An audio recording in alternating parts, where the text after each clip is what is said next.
Good evening. ઈશ્વર પિતાનો પુષ્કળ આભાર માનું છું આ આખા અઠવાડિયાને માટે. દુઃખ સહન સપ્તાહની આ મિટિંગો પ્રભુએ આપણા બધાના જીવનને માટે આશીર્વાદિત કરી અને કૃપાવંતી કરીને પાપ વિશે આપણે ઘણું બધું ડીપમાં શીખી શક્યા. તેના માટે પ્રભુનો આભાર માનું છું. પારખ સાહેબનો પુષ્કળ આભાર માનું છું. પાસ્ટર કમિટીનો આભાર માનું છું અને તમારા બધાનો આભાર માનું છું કે દેવલા મેથોડિસ્ટ ચર્ચ હાલોલમાં વચન લાવવાની જવાબદારી તમે મને સોંપીને એના માટે તમારા બધાનો અને પ્રભુનો હું પુષ્કળ આભાર માનું છું. આવો પ્રાર્થના કરીને પછી વચનમાં જઈએ. કૃપાળુ પરમેશ્વર પિતા, અમે અમારી આંખો તમારી સમક્ષ ઊંચી કરીએ છીએ, કારણ કે સહાય કરનાર ઈશ્વર તમે છો. પ્રભુ તમે બોલો, કેમ કે અમે સાંભળવાને માટે તૈયાર છે. અમારા હૃદયો તમે ખોલો, અમારા મનોને તમે ખોલો અને પ્રભુ આધીનતાનો આત્મા અમને આપો એવું તમારી પાસે માગીએ છીએ. હું અબળ પાત્રને હું તમારા હાથમાં સોંપું છું. મારી નિર્બળતામાં તમારું સામર્થ્ય પ્રગટ થાય એવી કૃપા માગું છું. તમામ અંધકારની સત્તાઓ અમારી જાતો ઉપરથી, આ જગ્યા ઉપરથી, આ સમય ઉપરથી ઈસુ નાઝારીના નામમાં તોડી નાખું છું. પવિત્ર આત્માદેવ, તમે અગુવાઈ કરો અને તમે સહાય કરો. સર્વ માન, મહિમા અને ગૌરવ તમને આપતા પ્રાર્થના ઈસુ પ્રભુના નામમાં ગુજારું છું. સાંભળો અને સ્વીકાર કરો. પાપ ઉપર આખું અઠવાડિયું આપણે જોયું છે અને પાપ નહીં કરવું એ આપણી ફરજ એટલી નહીં પણ આપણી જવાબદારી છે. એક વિશ્વાસી, ખ્રિસ્તી વિશ્વાસી વ્યક્તિ તરીકે, પ્રભુના બાળક તરીકે, પ્રભુના સેવક તરીકે તમારી અને મારી જવાબદારી અને ફરજ એ છે કે આપણે પાપમાં ના પડીએ એ માટે બહુ જ ધ્યાન રાખીએ. પાપમાં કેવી રીતે પડી શકાય? પાપમાં કેવી રીતે પડાય? શું થાય તો પાપમાં પડાય? વિચારોથી. પછી એનો શબ્દ છે આપણે જોવાથી. ઓકે, એક શબ્દમાં કેવું હોય કે આ બાબત આવે તો આપણે પાપમાં પડી શકવાના ચાન્સીસ છે. પાપમાં પડવા માટે શૈતાન એનો બહુ ઉપયોગ કરે છે, આપણને એમાં પાડે છે. હા, એ સંગત, એ શબ્દની અંદરનું એવું બધું બહુ છે, પણ એક શબ્દ છે. અને ખ્રિસ્તી વિશ્વાસી વ્યક્તિઓ તરીકે આપણે એ બાબતો વિશે બહુ સભાન રહેવાની જરૂર છે. અને એ શબ્દ છે પરીક્ષણ. રાઈટ? પરીક્ષણ. તો પરીક્ષા એટલે શું? સારું, આ આપણે જોઈએ આગળ. આ જગતની દરેક વ્યક્તિ એટલે સમગ્ર માણસ જાતને પરીક્ષણનો સામનો કરવો પડતો હોય છે. અને એ પણ એનું મૃત્યુ થાય, મરણ થાય ત્યાર સુધી એને પરીક્ષણોનો સામનો કરવો પડતો હોય છે. એમાંથી કોઈ બાકી રહેતું નથી. અને પરીક્ષણમાં જો ફેલ ગયો તો એને એની શિક્ષા પણ ભોગવવી પડતી હોય છે. અને ફેલ જાય તો એ એની માટે સારું નથી. એક ખ્રિસ્તી વિશ્વાસી વ્યક્તિ માટે તો એ બિલકુલ સારું નથી કે પરીક્ષણમાં એ ફેલ જાય. આ જગતનો પ્રથમ માણસ એટલે કે પહેલો આદમ, એ પહેલા આદમે પણ પરીક્ષણનો સામનો કરવો પડ્યો અને એ પરીક્ષણમાં ફેલ ગયો. એ નાપાસ થયો પરીક્ષણમાં અને એની સજા એને તો ભોગવી, એ આપણે જોયું. પણ આખી માણસ જાતને એની સજા ભોગવવી પડી અને મરણ એના લીધે આવ્યું. અને આ જગતનો બીજો આદમ કે જે સ્વર્ગમાંથી ઉતરીને આવ્યો એટલે કે પ્રભુ ઈસુ ખ્રિસ્ત, અને તેમને પણ પરીક્ષણોનો સામનો કરવો પડ્યો. અને આ બાઇબલના એ શબ્દો છે કે આપણી પેઠે સર્વ વાતે તે પરીક્ષણોનો સામનો એણે કર્યો છે. બરાબર? એને કરવો પડ્યો હતો. એટલે તમે ને હું દિવસમાં જેટલી વાર જે પ્રકારના પરીક્ષણો એકદમ ઇઝીથી લઈને ભયંકર ગંદી ટાઈપના પરીક્ષણોમાંથી પણ પ્રભુ ઈસુને પસાર થવું પડ્યું. માણસ તરીકેના જે પરીક્ષણોની કેટેગરીઝ આવે ને, એ કેટેગરીઝને બધું બહુ છે મારી પાસે. પણ આ પરીક્ષણો ને પરીક્ષા એ બે બાબતો આજે આપણે શીખવાના છે. બંનેનો લગભગ પોણો 1 કલાકનું શિક્ષણ છે, પણ આપણી પાસે સમય નથી. આપણે પોણો કલાકથી 1 કલાકમાં પૂરું કરવા માંગીએ છીએ. એટલે હું તમને એનો નિચોડ જ કહીશ. પણ પ્રભુ ઈસુ ખ્રિસ્તને એ બધા પરીક્ષણોનો સામનો કરવો પડ્યો ને બધા પરીક્ષણોમાંથી એ પાર ઉતર્યા, એ સક્સેસ ગયા, એને બધી રીતે એ એમાંથી સફળ થયા. અને એટલે રિઝલ્ટ શું આવ્યું કે એમના દ્વારા આખી માનવ જાતને માટે ઉદ્ધારનો માર્ગ તૈયાર થયો. અને તેથી હિબ્રુ જો એ કલમ છે, હિબ્રુ 4:15 લખ્યું છે કે આપણી નિર્બળતા પર જેને દયા આવી શકે નહીં એવો નહીં, પણ સર્વ વાતે જે આપણી પેઠે પરીક્ષણ પામેલો છતાં નિષ્પાપ રહ્યો એવો આપણો પ્રમુખ યાજક એટલે પ્રભુ ઈસુ ખ્રિસ્ત. અને જો દેવે પોતે માણસના રૂપમાં આવીને પરીક્ષણો સામે લડવું પડ્યું હોય, અને એમણે જાણે પરીક્ષણોની સામે લડવાનું એમને થયું ને, ત્યારે શું કરતા હતા ખબર છે? એનો સામનો કેવી રીતે કરતા હતા? વચનથી. હે ને?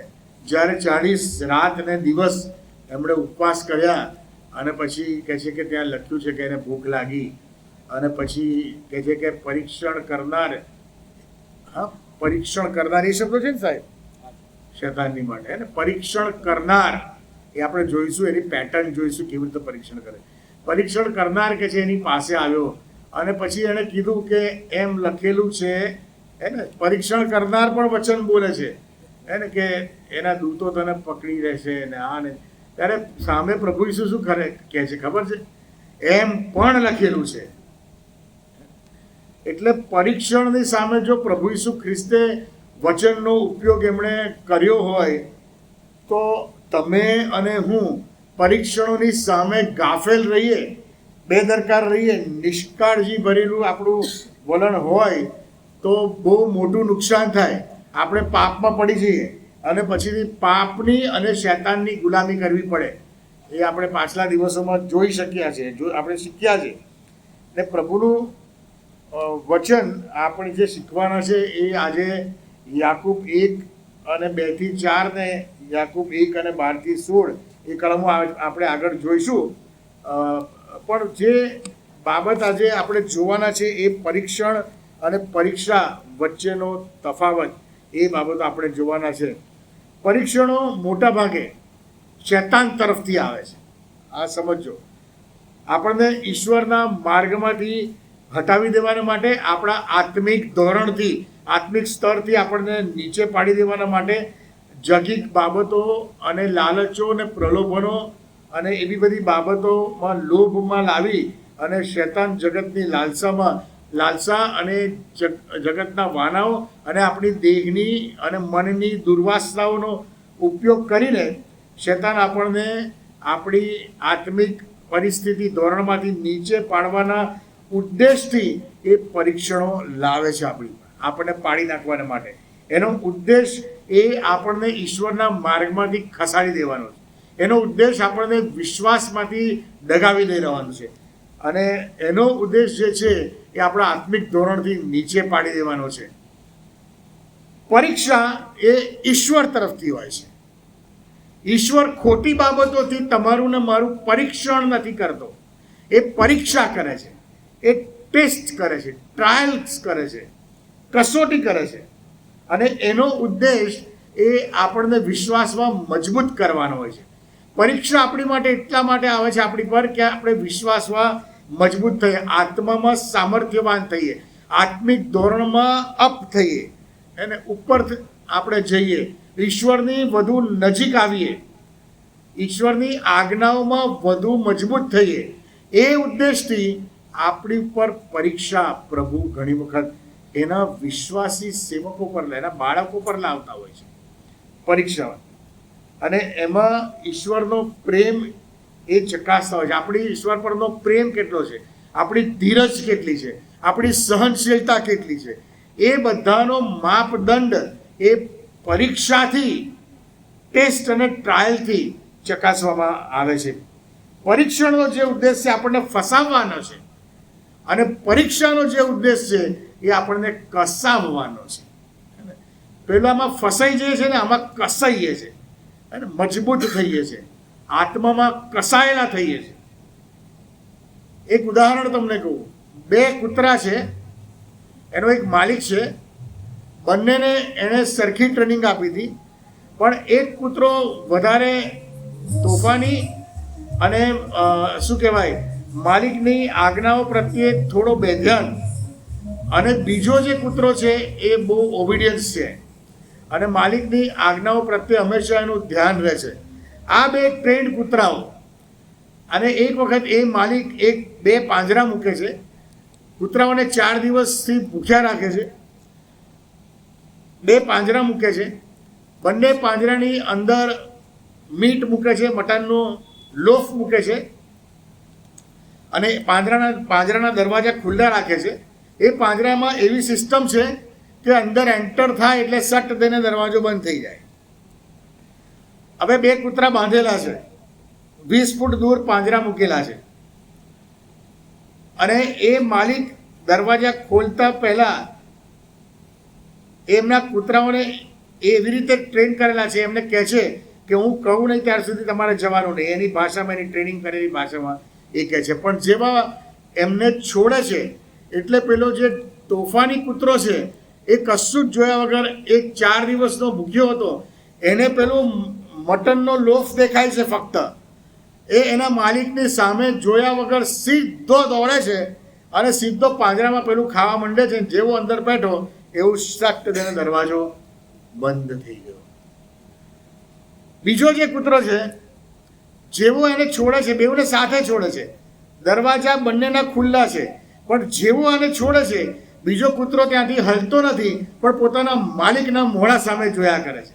અને એને પણ ભૂખ લાગી છે, એ પણ 4 દિવસથી ભૂખ્યો છે, પણ એનું ધ્યાન એના માલિક તરફ છે કે મારો માલિક ઈશારો કરે તો હું ત્યાં જાઉં.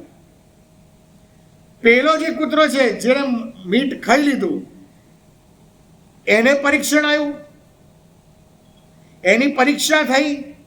2 બાબત થઈ, ભૂખ્યા છે અને મટન છે ત્યાં આગળ, પરીક્ષણ આવ્યું છે, ખાવાનું છે, પણ બેઉને ટ્રેનિંગ આપી છે અને ટેસ્ટ પણ થઈ રહ્યો છે, પરીક્ષા પણ થઈ રહી છે કે આ ટ્રેનિંગની પરીક્ષામાં કોણ પાસ થાય છે.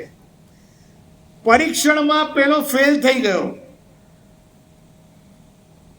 પરીક્ષણ એના પર હાવી થઈ ગયું, પરીક્ષામાં ફેલ થઈ ગયો, અને જે બીજો કૂતરો આજ્ઞાંકિત હતો એ પરીક્ષણમાં પણ સફળ થયો અને પરીક્ષામાં પણ સફળ થયો. આપણું ખ્રિસ્તી જીવન આવું છે. શૈતાન આપણી સામે પાંજરાઓ મૂકી રાખે છે અને માંસના અને મીટના લોચા મૂકી રાખે છે, અને આપણી ગ્રીડ અને આપણી દુર્વાસનાઓ ભૂખ્યા વરુ જેવી એ ઇન્સ્ટિગેટ કરે છે આપણા જીવનમાં. આ જગતના વાનાઓને લઈને શૈતાન એકલો આપણી પર હુમલો કરતો નથી, એની આખી ટીમ બનાવેલી છે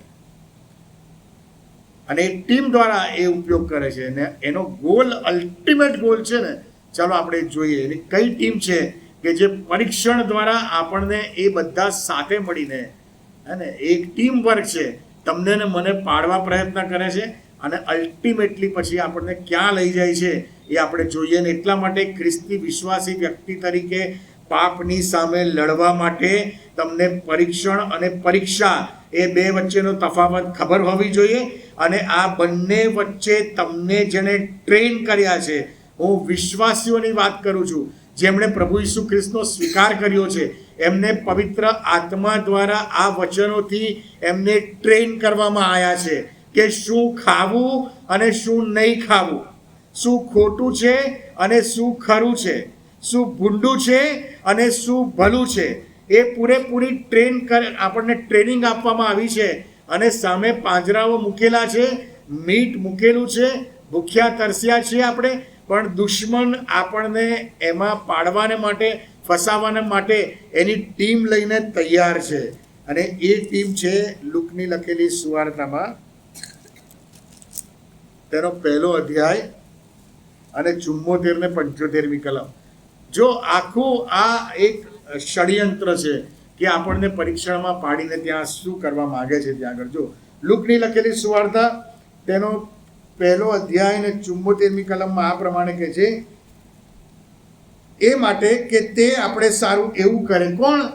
દેવ, આપણો માલિક, જેણે આપણને ટ્રેનિંગ આપી છે. હા ને, એ માટે કે તે આપણે સારું એવું કરે કે આપણે પોતાના શત્રુઓના હાથમાંથી છૂટકો પામીને નિર્ભયતાથી, જો આ શત્રુઓ અહીંયા લખવામાં આવ્યું છે, હે ને, શત્રુ આખી એક શત્રુ નથી, આખી શત્રુની ગેંગ છે કે જે તમને ને મને સાથે મળીને પ્લાનિંગ સાથે, સાહેબ પૂરી સ્ટ્રેટેજી સાથે એને પાડવાને માટે તૈયાર છે. અને એટલે અહીંયા આગળ શું કહે છે કે નિર્ભય, તે પોતાના શત્રુઓના હાથમાંથી છૂટકો પામીને નિર્ભયતાથી આપણા આખા આયુષ્યભર તેની આગળ શુદ્ધતાથી તથા ન્યાયીપણાથી તેની સેવા કરીએ. આની માટે જ આપણને ટ્રેનિંગ આપી છે કે આપણા આખા આયુષ્યભર આપણે પહેલું તો નિર્ભયતાથી, પછી કહે છે શુદ્ધતાથી અને ન્યાયીપણાથી તેની સેવા કરીએ. આ આપણું કોલિંગ છે, આ આપણી ટ્રેનિંગ છે. આપણને આના માટે જ તેડવામાં આવ્યા છે, વહીવટો કરવા માટે નહીં, કે બીજી ખોટી બાબતો માટે નહીં, પણ ઈશ્વરની સેવા આખા આયુષ્યભર શુદ્ધતાથી, પવિત્રતાથી, ન્યાયપણાથી અને સત્યતાથી. અને અહીંયા આગળ જે કહે છે કે તે આપણે સારું એવું કરે કે આપણે આપણા શત્રુઓના હાથમાંથી છૂટકો પામીએ. એટલે કે પ્રભુની પવિત્ર આત્માની હાજરી સિવાય, એની મદદ સિવાય આપણે આ શત્રુઓથી છૂટકો પામી શકતા નથી. શત્રુના દરેક પરાક્રમ પણ તેણે આપણને અધિકાર આપ્યો છે. એ અધિકાર લઈને પવિત્ર આત્માની હાજરીમાં જો તમે આજ્ઞાંકિત છો, આધીન છો ઈશ્વરને, ઈશ્વર પર વિશ્વાસ રાખો છો, તો જ તે તમને એવું સામર્થ્ય આપશે કે તમે અને હું આપણા શત્રુઓના હાથમાંથી છૂટકો પામીશું. હવે આ શત્રુઓ કયા કે જે આપણને પરીક્ષામાં પાડે છે અને આખી પ્રોસેસમાંથી પસાર કરાવીને એક અલ્ટિમેટ જગ્યાએ લઈ જાય છે? આ શત્રુઓ કયા?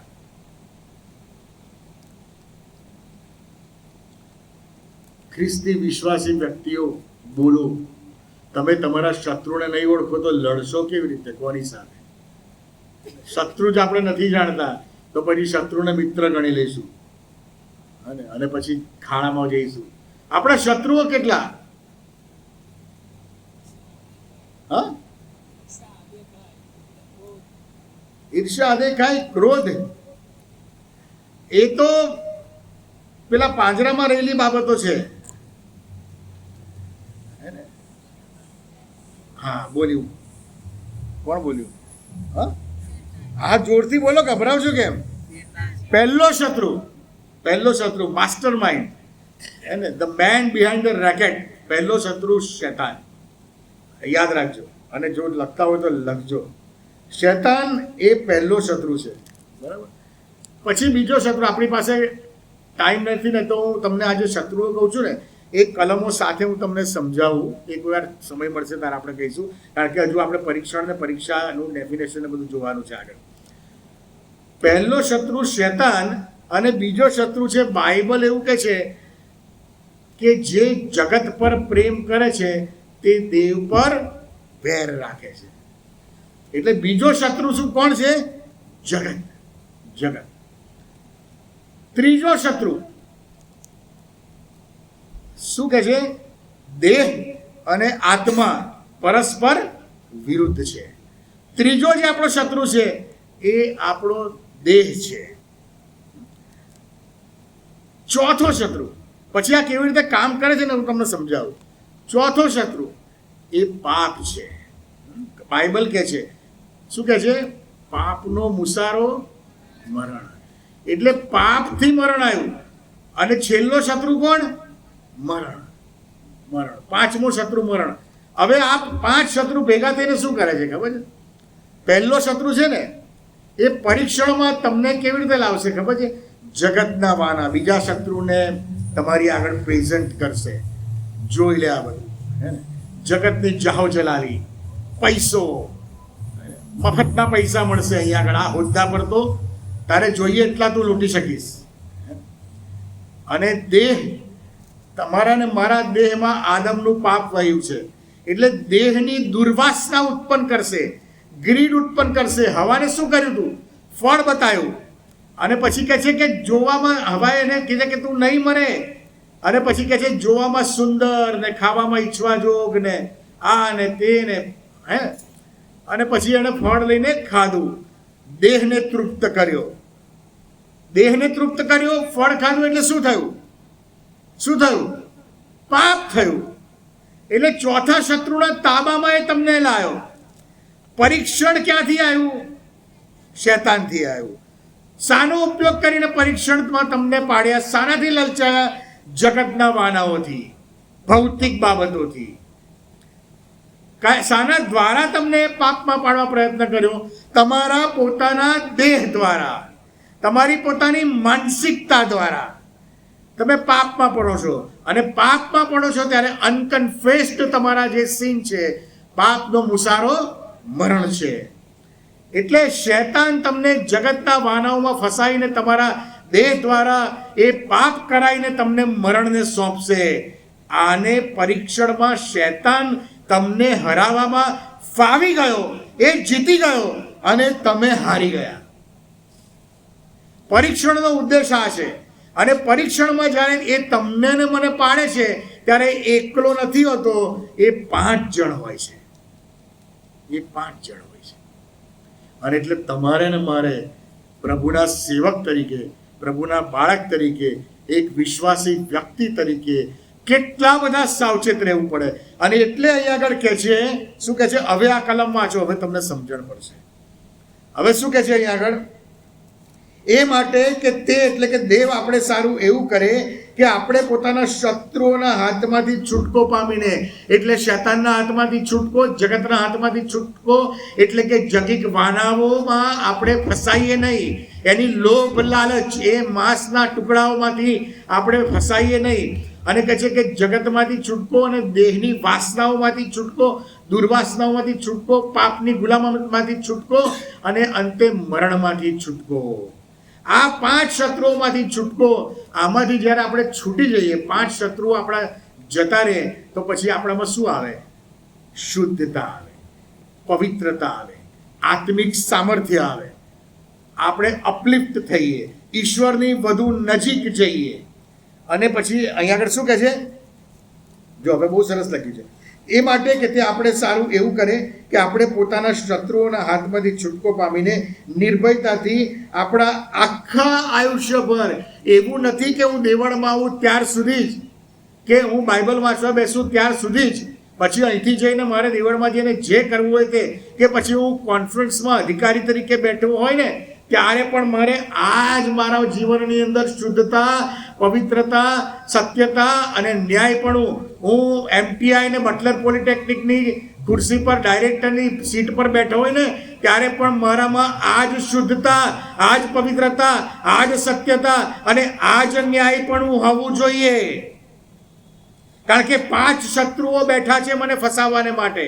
અને એટલા માટે તે મારે સારું એવું કરે કે હું મારા આ 5 શત્રુઓથી છૂટકો પામીને મારા આખા આયુષ્યભર શુદ્ધતાથી, પવિત્રતાથી, સત્યતાથી, ન્યાયપણાથી મારા આખા આયુષ્યભર તેની સેવા કરું. એટલે MTIમાં પણ તેની સેવા કરું, GRCમાં બેનેવોલન્સ ટ્રેઝર તરીકે પણ તેની સેવા શુદ્ધતાથી અને પવિત્રતાથી કરું. મારા ઘરમાં મારા પત્નીના પતિ તરીકે પણ એવી જ આ જ રીતે શુદ્ધતાથી ને પવિત્રતાથી કરું. મારા બાળકોના પિતા તરીકે પણ હું આ જ રીતે શુદ્ધતા અને પવિત્રતાથી સેવા કરું. મારા મિત્રોના મિત્ર તરીકે હું આ જ સેવા કરું.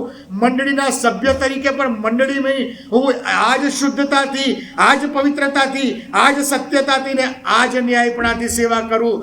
જો હું વિશ્વાસી વ્યક્તિ છું તો, જો હું મારી જાતને પ્રભુનો સેવક કહું છું તો, જો હું મારી જાતને ઈશ્વરનું બાળક કહું છું તો, અને જો હું નથી કરતો તો લાનત છે મને, અફસોસ છે મને. કારણ કે હું મારી જાતને તો છેતરું છું, પણ મારા ઈશ્વર સાથે બેઈમાની કરું છું. અને મારા શત્રુઓની સાથે હું મળી ગયો છું, એમને હું સપોર્ટ કરું છું. ગ્રીડ, પૈસાની, વ્યભિચારની, પોર્નોગ્રાફીની, વ્યસનોની અને અસંખ્ય એવી બાબતો, એ બધાથી કહે છે કે આપણે છૂટકો પામીને આપણા આખા આયુષ્યભર કે છે તેની સેવા કરીએ, ઈશ્વરની સેવા કરીએ. અને જો હવે આપણે આ કલમો સમજીએ, જે આપણે શાસ્ત્ર વાંચન કર્યું, ગાડો મારી સાથે યાકૂબને પત્ર અને તેનો પહેલો અધ્યાય, બીજી 2 થી 4 અને પછી 12 થી 16 આપણે વાંચીએ. મારા ભાઈઓ, જ્યારે તમને તરેના પરીક્ષણો થાય છે ત્યારે તેમાં પૂરો આનંદ માણજો. મને જ્યારે પૈસા લેવાનું પરીક્ષણ આવે ને, હું MTIના ગલ્લા પર બેઠો હોય ને લાખો રૂપિયાની લેવડ દેવડ કરોડોની થતી હોય ને, અને જ્યારે મને પરીક્ષણ આવે ને ત્યારે મને પ્રભુના માર્ગમાં રહીને શુદ્ધતામાં, પવિત્રતામાં, સત્યતામાં, ન્યાયપણામાં મારે રહીને એ પરીક્ષણમાં બાઇબલ મને શું કહે છે, મારે શું કરવાનું કહે છે, શું કહે છે ખબર છે? પૂરો આનંદ માણો. જ્યારે આવા પરીક્ષણો થાય છે ને ત્યારે તમે આનંદ કરો, કારણ કે ઈશ્વરની નજરમાં તમે મૂલ્યવાન છો અને તમે એને ઓવરકમ કર્યો છે, શૈતાનને તમે હરાયો છે, અને એટલે આનંદ માણો. પેલા પૈસાની ગ્રીડમાં આનંદ નહીં માણવાનો. એ તો મૂર્ખા બન્યા છો, ફસાયા છો, મરશો, એક પાયનો હિસાબ આપવો પડશે. છોડશે નહીં પ્રભુ. રડવું ને દાંત પીસવું થશે. પણ જ્યારે આપણે ચોખ્ખા રહીએ છીએ ને ત્યારે પ્રભુનું વચન કહે છે પરીક્ષણમાં આનંદ માણો. અહીંયા શું કહે છે? પરીક્ષણમાં કહે છે આનંદ માનો, કેમ કે તમે જાણો છો કે તમારા વિશ્વાસની શું થઈ? પરીક્ષા. પરીક્ષણમાં જ્યારે તમે પડીને એમાંથી પાર પડો છો ને, પેલો જે ટ્રેન્ડ ડોગી હતો ને એ પરીક્ષણમાં પડ્યો. કેમ? કારણ કે 4 દિવસ તો ભૂખ્યો હતો. એને પરીક્ષણ આવ્યું, માંસનો લોચો પડ્યો છે, મને ભૂખ લાગી છે, મારે ખાવું છે. પણ એની સાથે સાથે એની આજ્ઞાધીનતાની પરીક્ષા પણ હતી. એને ટ્રેન કરવામાં આવેલો, અને એટલે એને માંસનો લોચો ના દેખાયો, પણ એના માલિકનું મુખ દેખાયું કે મારો માલિક ઈશારો કરે ને તો જ હું જાઉં, નહીં તો હું ભૂખ્યો મરી જઈશ. અને કહે છે કે તમારી, અને એની પરીક્ષા હતી, અને એની પરીક્ષામાં એ 100 માંથી 100 લાવ્યો. 100 માંથી 100. અને એટલે આનંદ કરવાનું કહે છે વચન. તમને ને મને વચન એટલે આનંદ કરવાનું કહે છે. અને પછી શું કહે છે? આનંદ માનો, કેમ કે તમે જાણો છો કે તમારા વિશ્વાસની પરીક્ષામાંથી પાર ઉતર્યાથી ધીરજ ઉત્પન્ન થાય છે. તમે પરિપક્વ તથા સંપૂર્ણ, સાહેબ, મેચ્યોરિટી, સ્પિરિચ્યુઅલ મેચ્યોરિટી, હે ને? ઉંમર વધવાથી ઇન્ટેલેક્ચ્યુઅલ મેચ્યોરિટી કદાચ તમારી વધે, સમજણ પડે વધારે, પણ ઇમ્પોર્ટન્ટ છે સ્પિરિચ્યુઅલ મેચ્યોરિટી. અને સ્પિરિચ્યુઅલ મેચ્યોરિટી એ પ્રભુની આધીનતાથી જ આવે, પ્રભુ સાથેના અંગત સંબંધથી જ આવે. અને પ્રભુ સાથેનો અંગત સંબંધ એ પવિત્રતાથી અને શુદ્ધતાથી જ આવે. પવિત્રતા વગર કોઈ દેવને જોઈ શકતું નથી, એવું પ્રભુનું વચન કહે છે. અને એટલે આત્મિક પરિપક્વતાની અહીં વાત છે. શું કહે છે અહીં આગળ? કહે છે કે ધીરજ ઉત્પન્ન થાય. ધીરજ રાખવાની. કોઈ પણ ભયંકર પેલા ડોગીએ ધીરજ રાખી અને એના માલિકની સામે જોયા કર્યું. ઉતાવળો ના થઈ ગયો, પેલો ઉતાવળો થઈ ગયો. આને ઉતાવળ ના કરી કે ના, માંસ તો આપ્યું છે, મૂક્યું છે, પણ મારો માલિક ના કે ને ત્યાર સુધી હું ધીરજથી એની રાહ જોઈશ. અને પછી શું કહે છે? વિશ્વાસની તમારી પરીક્ષામાંથી પાર ઉતર્યાથી ધીરજ ઉત્પન્ન થાય છે, અને તમે પરિપક્વ તથા સંપૂર્ણ થાવ છો, અને કશામાં અપૂર્ણ રહો નહીં. માટે ધીરજને પોતાનું કામ પૂરેપૂરું કરવા દો. એટલે કે તમે જ્યારે પણ આવા પરીક્ષણો આવે ને ત્યારે ધીરજ રાખીને વચનની આળાશમાં આવો. ઈશ્વરને તમને શું કહે છે, ઈશ્વર સાથે વાત કરવા પ્રયત્ન કરો. વાલાઓ, બહુ ઇઝી છે. જે આત્મિક માણસ છે ને એ પ્રભુ એવું કહે છે કે મારા ઘેટા મારો સાદ પારખે છે, ઓળખે છે, અને મારી પાછળ ચાલે છે. હું મારા ઘેટાને ઓળખું છું અને તેને નામ દઈને બોલાવું છું, અને મારા ઘેટા મારો સાદ પારખે છે અને મારી પાછળ ચાલે છે. અને પ્રભુ બોલે ને ત્યારે તમને સંભળાવવું જોઈએ. એ આ ડેસિબલ વોઇસ નહીં, પણ આત્માની સાથે વાત કરે. અને જ્યારે આવા પરીક્ષણોમાં આવો ને ત્યારે આંખ બંધ કરીને તમારા માલિકની સામે જુઓ ને તો માલિક તમને કહેશે નો. એ ખબર પડશે. એ અનુભવ ગજબનો હોય છે સાહેબ. માલિક કહે છે, no Francis, you can not do this. Yes my lord, I will not do that. મને સ્ટ્રેન્થ આપ, મને બળ આપ. અને તરત જ ગેત્સેમાની વાડીમાં દૂતો બળ આપતા હતા. એને એ પરીક્ષણનો સમય હતો, એ પરીક્ષા નથી. એ પરીક્ષામાં તો એ પાસ થઈ ગયેલો. એ પરીક્ષણનો સમય હતો. અને પરીક્ષણમાં જ્યારે માનવીય નિર્બળતામાં એણે કીધું ને કે પ્રભુ ઇફ પોસિબલ આ લઈ લે, પણ કે મારી ઈચ્છા નહીં તારી ઈચ્છા. અને ઈશ્વરને જ્યારે આધીનતા થયા ને ત્યારે કહે છે કે દૂતો બળ આપતા હતા. અને પરીક્ષણમાં જ્યારે મારી ને તમારી આંખો જગતના ગ્રીડ ભરેલા એ વાનાઓ અને એ બધી બાબતો તરફ નથી હોતી, પણ આપણા માલિક તરફ હોય છે ને, ત્યારે બળ આવે છે, ત્યાંથી સામર્થ્ય આવે છે, એ તાકાત આવે છે. પરીક્ષણની સામે લડવાનું સામર્થ્ય મળે છે તમને. હમણાં આપણે જોઈશું કે તમારાથી સહન ના થઈ શકે એવું કોઈ પરીક્ષણ તમને આવશે નહીં. અને સાથે શું કહે છે? છુટકારાનો માર્ગ પણ આપશે. અને છતાંય એ ગ્રીડ, એ લોભ શૈતાન એટલો ઉત્પન્ન કરે છે. શૈતાનને દોષ ના દેશો, એ દોષ તો મારો છે, મારી ગંદી મેન્ટાલિટીનો છે કે પ્રભુનો બાળક થઈને, પ્રભુનો સેવક થઈને હું પરીક્ષણમાં ફેલ ગયો. મેં શૈતાનને જીતાડ્યો અને પ્રભુના વધસ્તંભને મેં નકાર્યો. એનું વધસ્તંભનું મૃત્યુ, એનું બલિદાન, એને મેં લાત મારી, લાડક છે મારી જિંદગી પર. એવો સેવક શું કામનો? એના કરતા તો હું જન્મ્યો ના હોત તો સારું થાય. અઘરી બાબત છે, પણ પ્રભુ બળ આપે છે, પ્રભુ સામર્થ્ય આપે છે. જો 12મી કલમ, યાકૂબ 1 અને 12મી કલમથી આગળ શું કહે છે? જે માણસ પરીક્ષણમાં પાર ઉતરે છે તેને ધન્ય છે. આ પ્રભુનું વચન કહે છે. હાલેલુયા. આકાશ તથા પૃથ્વી જતા રહેશે, પણ આ સદાકાળ રહેનારું વચન એ કહે છે કે જે માણસ પરીક્ષણમાંથી પાર ઉતરે છે તેને ધન્ય છે. હાલેલુયા. અને જે પાર નથી ઉતરતો તેને અફસોસ. શું કહે છે? જે માણસ પરીક્ષણમાંથી પાર ઉતરે છે તેને ધન્ય છે, કેમ કે પાર ઉતર્યા પછી શું કહે છે? જીવનનો જે મુંગટ પ્રભુએ પોતાના પર પ્રેમ રાખનારાઓને આપવાને કબૂલ કર્યું છે તે તેને મળશે. સાહેબ, આ જગતની કરોડો અબજો રૂપિયાની મિલકત આ મુંગટની એક નાનામાં નાનો નંગ બી નહીં ખરીદી શકે. એવો મૂલ્યવાન મુંગટ પ્રભુએ કહે છે કે કબૂલ્યું છે.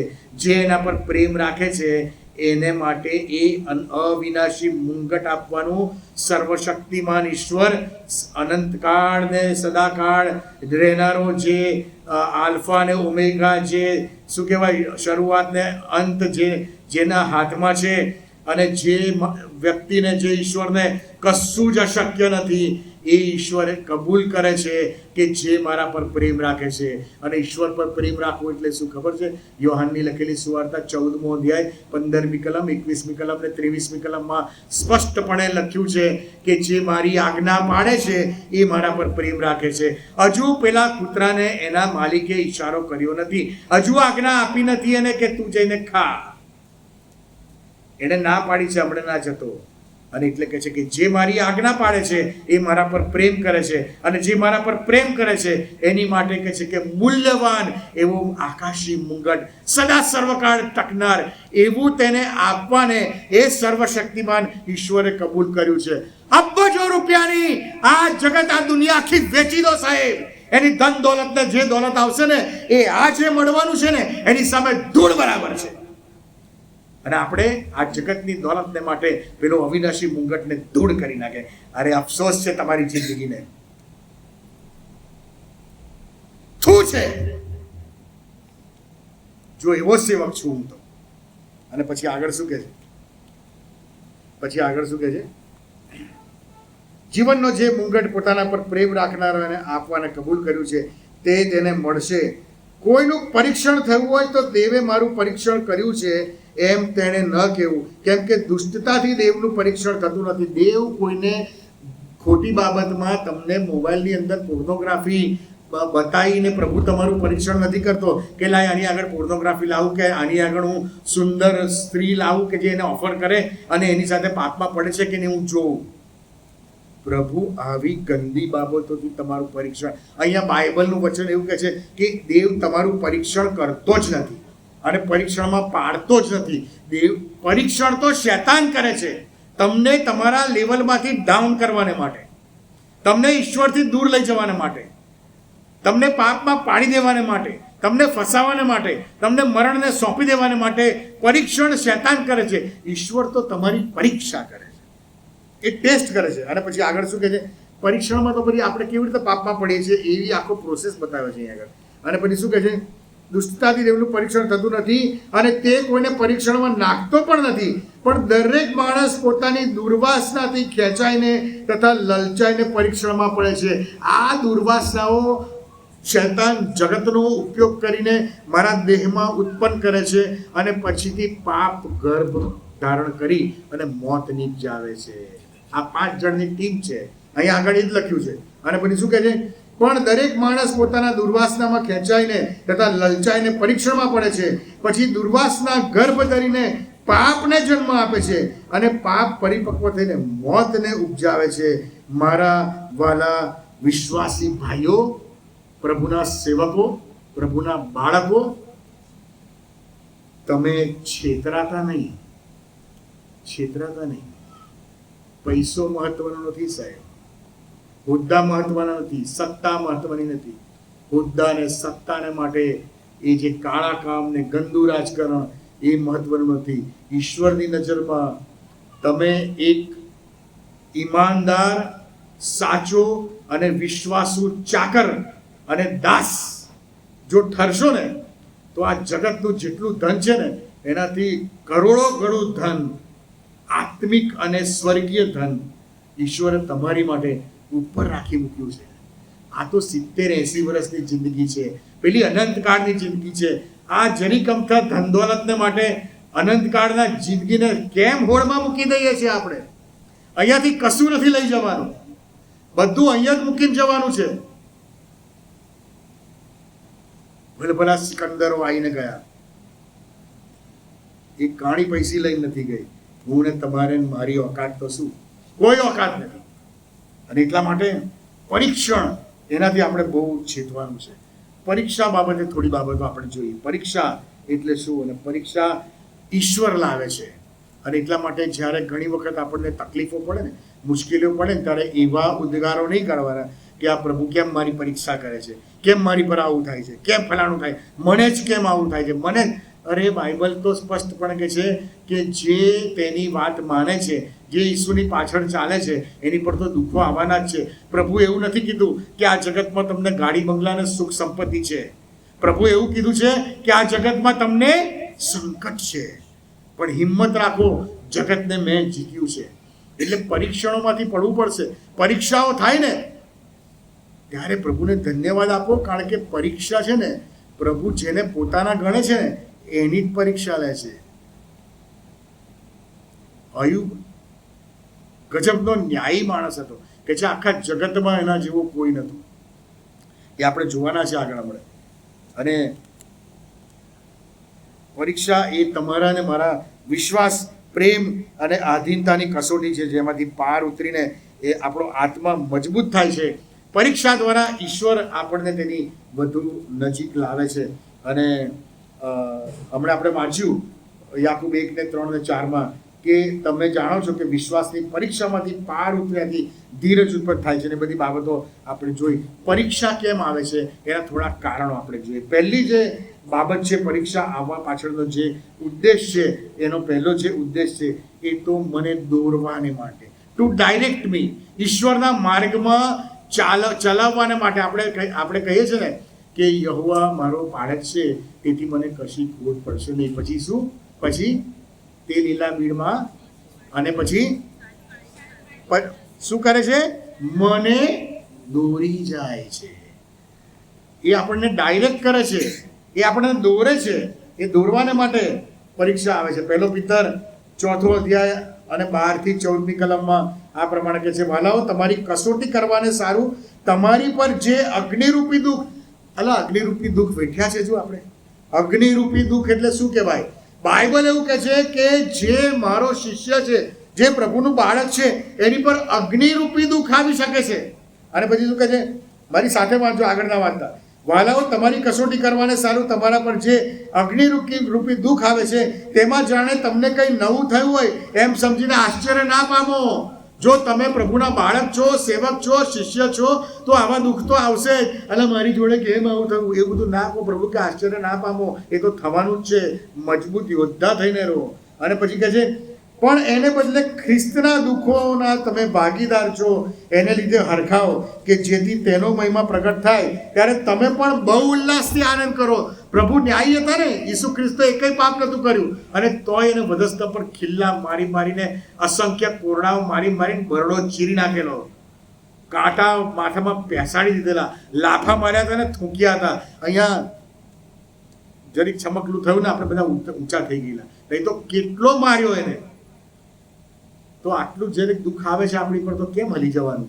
ખ્રિસ્તના માર્ગમાં ચાલતા તમારી પરીક્ષાની કસોટી, તમને કસોટી કરવાને માટે જો દુઃખો આવે તો પ્રભુનું વચન કહે છે કે તમે આનંદ કરો, કારણ કે જ્યારે ખ્રિસ્ત મહિમા સહિત પ્રગટ થશે ને, ત્યારે એના ઉલ્લાસમાં, એના આનંદમાં તમે પણ બહુ ઉલ્લાસથી આનંદ કરશો, એવું પ્રભુનું વચન કહે છે. અને પછી 14મી કલમ, જો ખ્રિસ્તના નામને લીધે તમારી નિંદા થતી હોય તો તમને ધન્ય છે, કેમ કે મહિમાનો તથા દેવનો આત્મા તમારા પર રહે છે.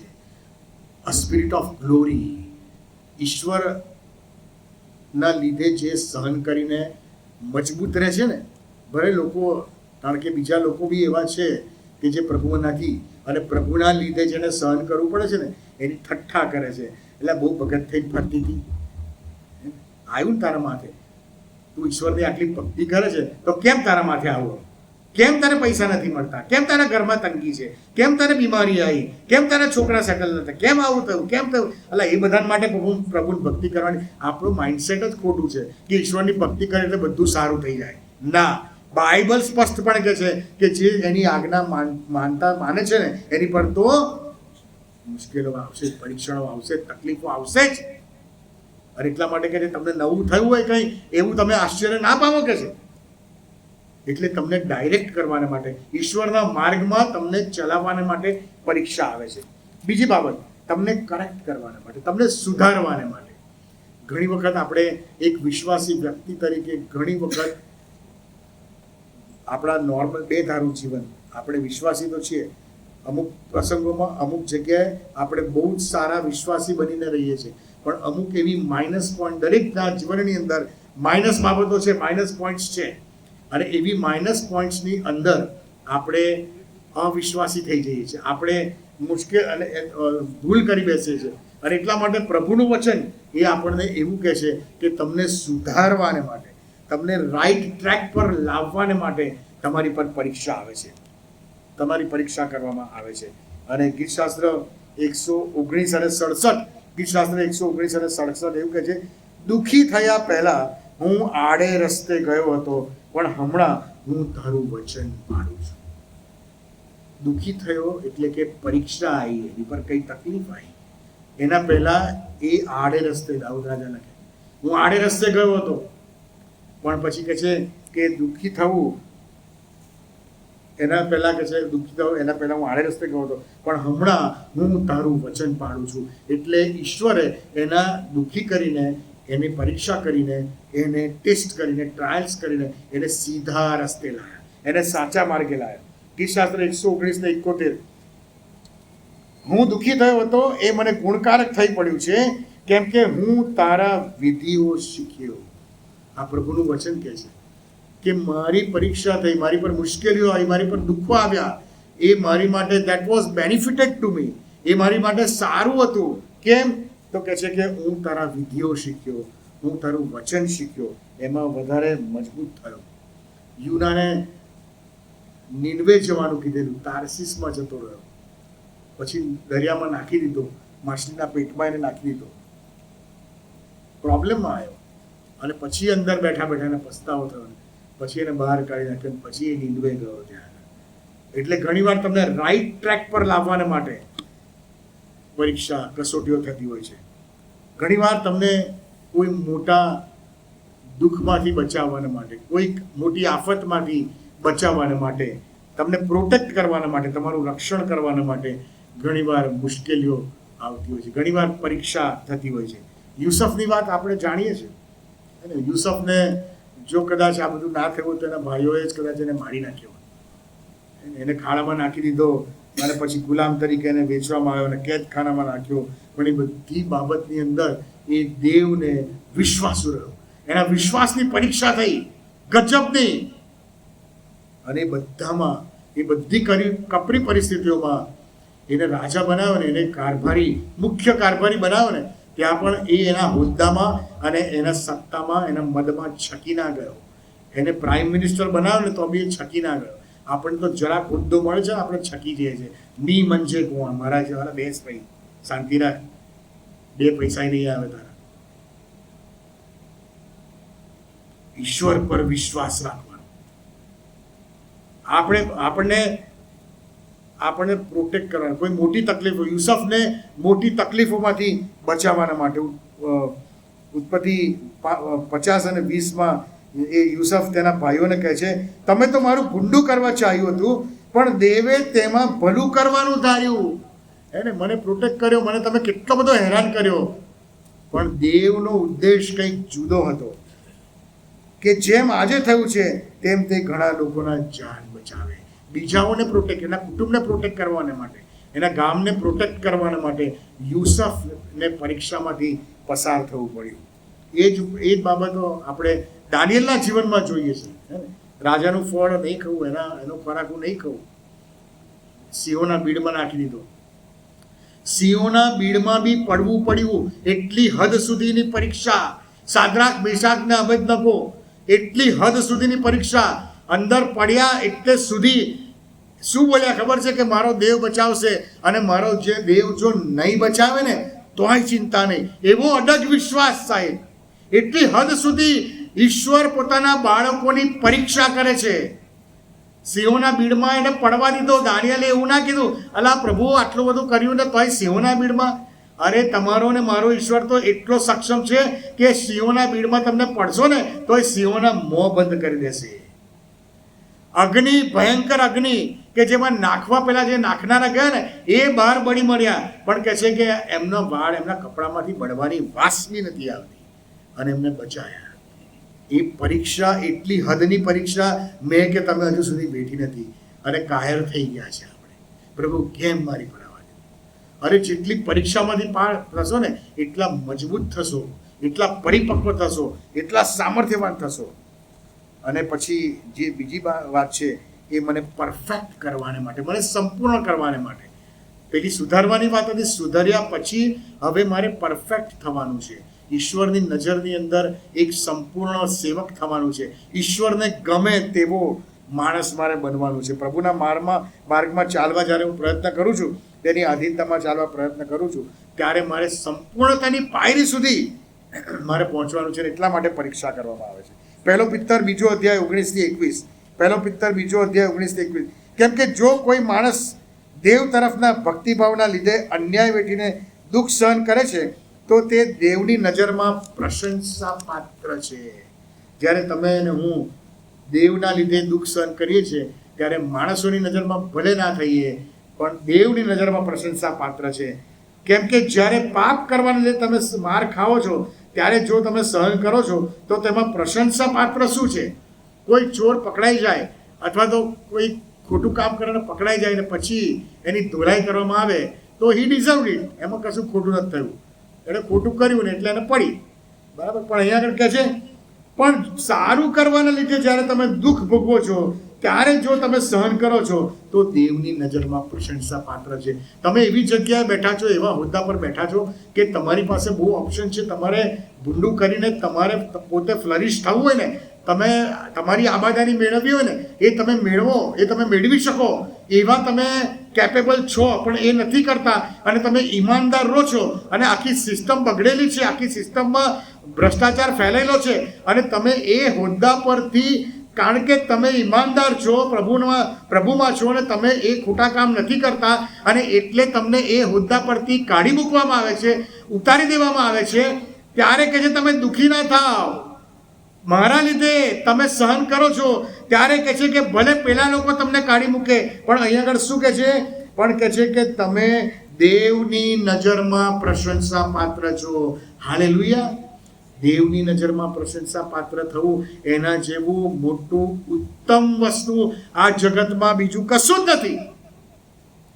માણસોની નજરમાં પ્રશંસા પાત્ર નહીં થવા, ચટવાગીરી ચમચાગીરી નહીં કરવાની. માણસોની નજરમાં માણસોને ખુશ કરીને કશું નહીં થાય. દેવને પ્રસન્ન કરો. દેવના દાસ થઈને બનવાનું રહેવાનું છે, દેવને ખુશ કરવાનો છે. 21મી કલમ, કારણ કે એને માટે જ તમને તેડવામાં આવ્યા છે. પ્રભુના બાળકો, પ્રભુના શિષ્યો, પ્રભુના સેવકો, એને માટે જ તમને તેડવામાં આવ્યા છે. કેમ કે ખ્રિસ્તે પણ તમારા માટે સહન કર્યું અને તમે તેને પગલે ચાલો માટે તેણે તેનો નમૂનો તમને આપ્યો છે. ખ્રિસ્તની સંપૂર્ણતાની પાયરી સુધી આપણે સંપૂર્ણતા, ફૂલનેસ, ફૂલ મેચ્યોરિટી, આપણે પરફેક્શન આવે ને એટલા માટે આપણી પર પરીક્ષા થાય છે. To make me perfect. 5મી બાબત છે કે ટુ ઇન્સ્પેક્ટ મી, મને ચકાસવાના માટે, મારી ચકાસણી કરવાના માટે મારી પરીક્ષા થાય છે. અને એનો ગજબનો દાખલો એ તો અયુબ પાસે બધું હતું, ધનાઢ્ય, ગજબનો હતો.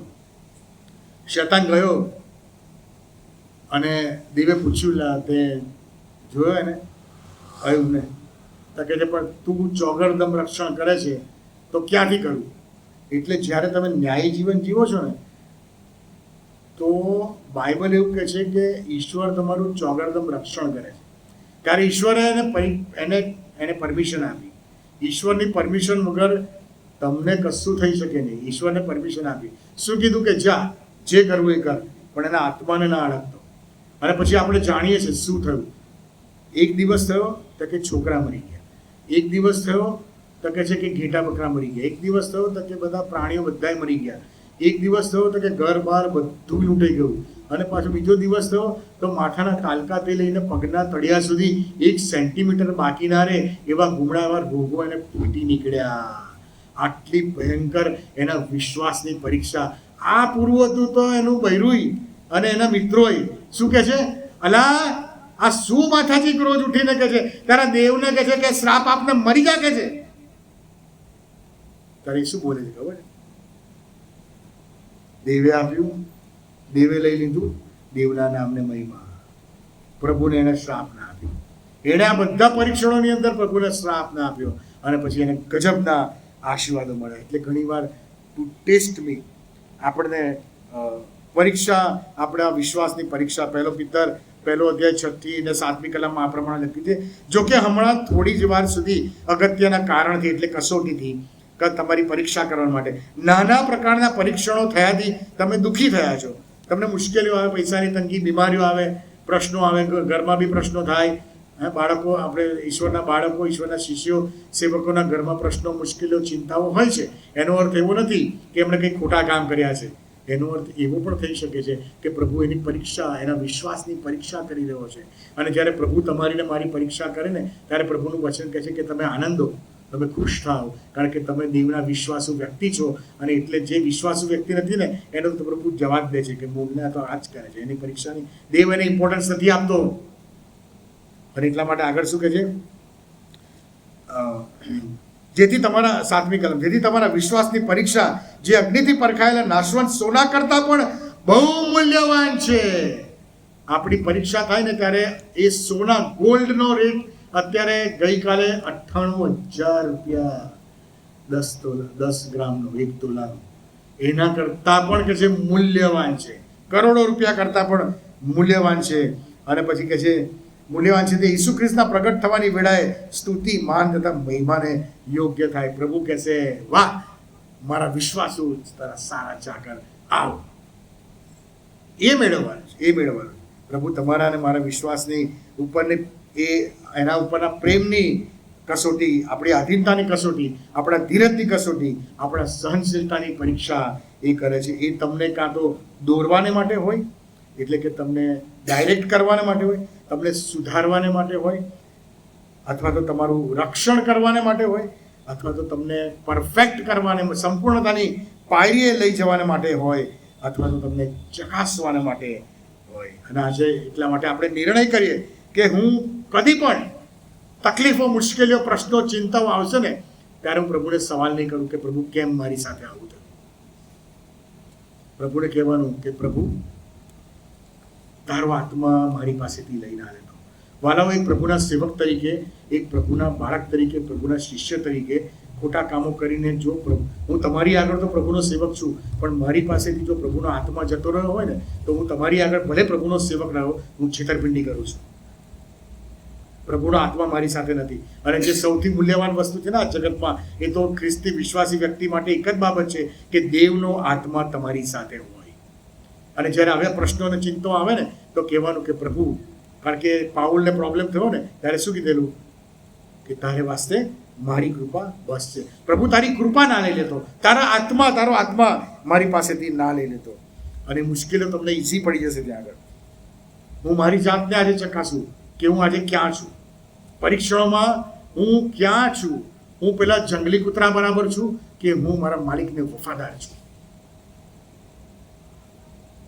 હું મારા વિશ્વાસમાં મારા પ્રભુને વફાદાર છું કે પછી હું શૈતાનની ટીમની સાથે, એ 5 જણની સાથે હું બેસી ગયો છું. એ તમને એવું લાગશે કે હું એમની ટીમમાં છું, પણ યાદ રાખજો એ મરણમાં લઈ જશે, નર્કમાં લઈ જશે. કારણ કે નર્ક તમારી ને મારી માટે નથી બનાવ્યું. બાઇબલ કે છે એ તો સ્વાપત જુઠ્ઠા પ્રભુત્વ શૈતાનની માટે બનાવ્યું છે, પણ જે શૈતાનનું માને છે એને જબરજસ્તીથી શૈતાન ત્યાં લઈ જાય ના, એ નાખી દેવામાં આવશે. શૈતાનની પાછળ એના અબદૂતોને અને જે એનું માને છે એને નાખી દેવામાં આવશે. તમારે ક્યાં જવું છે? આ ગુડ ફ્રાઈડે અને ઈસ્ટરના દિવસો ચાલી રહ્યા છે, અને એટલા માટે આવતી ગુડ ફ્રાઈડે અને ઈસ્ટરના દિવસે આપણે આ જ લેવલમાં ના હોઈએ એનું ધ્યાન રાખજો.